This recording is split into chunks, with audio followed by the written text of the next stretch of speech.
let's move now to the injury update.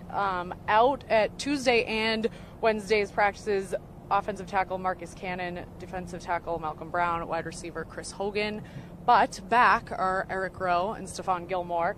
But McClellan is Shea McClellan. I almost called him Sean. Probably not going to see him, it sounds like. And I'll say also Dante Hightower. We pretty much already knew that, but that's where we're at. Let's start with the McClellan factor, because he's a guy that we thought could come in and maybe relieve some of that Dante Hightower being out and kind of step up. So yeah, Bill Belichick confirmed today, actually in his news conference, that Shea McClellan will not be returning off of injured reserve. It's been out there for kind of a while that might be concussion issues that Shea McClellan is dealing with. I think that Jeff Howe confirmed that yesterday, that it is concussion issues that he's having. So that's really scary. I mean, this is something that's now turning into a full season injury. He won't play at all this year. So you almost have to start thinking about his career as well, because if he can't play for this entire season, what's going to happen next year? So you definitely feel bad for him. I think that we're kind of overstating the loss of Shea McClellan this year, just because he, quite frankly, has not been very good throughout his career. But he would have been some valuable depth for the Patriots at linebacker, at defensive end, that they now don't have. I'm not sure if he even would have been thrust into a starting role over guys like Kyle Van Noy or Landon Roberts or Cassius Marsh or Dietrich Wise. But it would have been nice to have a guy who can play a bunch of different positions, who could fill in where he's needed to, might play, 20, 30 snaps per game, and now they don't have that. So not only do the players that they have to stay healthy, they have to be good enough to be able to continue to stay on the field and deserve those reps that they're getting. Yeah, and him being out kind of affects them in a bunch of ways, because you have to imagine that the Patriots did think that they were getting Shea McClellan back. That's why they returned him to practice. He was going to be, we all expected him to be activated this week and play in this Denver game. But the fact that they did think he was coming back, I think definitely changed the way they approached the trade deadline. I think if they knew that they weren't getting him back, they would not have been as quiet as they were. I mean, obviously outside of the Jimmy Garoppolo trade, but I think they would have made a move to add someone either at defensive end or at linebacker.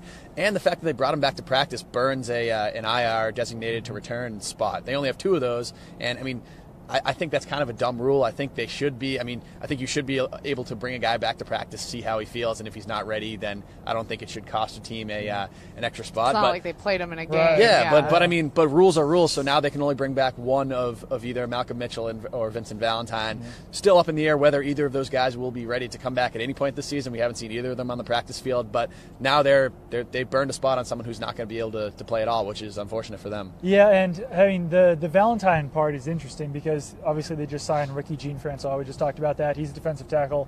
Vincent Valentine is a defensive tackle. So maybe if Ricky Jean-Francois can give the Patriots what they were expecting to get out of Vincent Valentine, then maybe you bring Malcolm Mitchell back instead if he can come back. If Ricky Jean-Francois isn't giving them what they want to or what they could have expected out of Vincent Valentine, then maybe, as long as injuries stay away from the rest of the wide receivers, maybe you bring back Valentine instead of Mitchell. But there's definitely a decision to be made there. And complicating matters further is the fact that Malcolm Brown, like you said, has not been practicing. He's got the ankle injury, so we don't really know when he'll be back. If he can't make this trip to Denver, then maybe he doesn't play in Mexico the next week as well. So some of these injuries that we're talking about this week might carry over the next week too, because the Patriots are spending the week out in Colorado before they go to Mexico City. And I mean, I guess they could fly a player out there if he's questionable to play the next week, or maybe they'll fly a guy out midweek or something. But it's just an unideal situation with the injuries. Yeah, so it is a sticky situation because, as you mentioned, the issues along the defensive line. But then Chris Hogan had his arm in a sling that last practice that we saw before bye week, and now is still not out at practice. So bringing Malcolm Mitchell, he was pretty solid last season when he was able to play, pretty reliable, did get that giant Lombardi tattoo on his calf.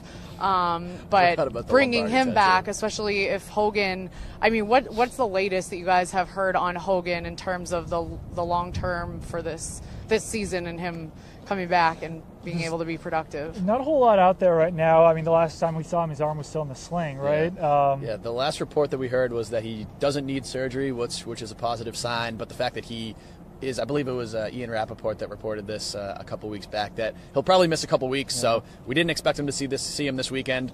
I would be very surprised if we see him down in Mexico. But it does sound like he will be, unless he hits any setbacks here, he should be ready to go at some point before the end of the regular season. It's an AC joint. Isn't that what Jimmy Garoppolo had? Jimmy and then Garoppolo had and Tom Brady played had through earlier this it year. at the beginning of a little last. different as a quarterback, though. Yeah, there's different. There's but varying wouldn't it make degrees it harder as a quarterback than as a receiver? Depends on what shoulder it is. Because Brady had it on the left shoulder, and he's been playing through it. Right. If a wide but receiver has it in the left Garoppolo's shoulder, in then... his...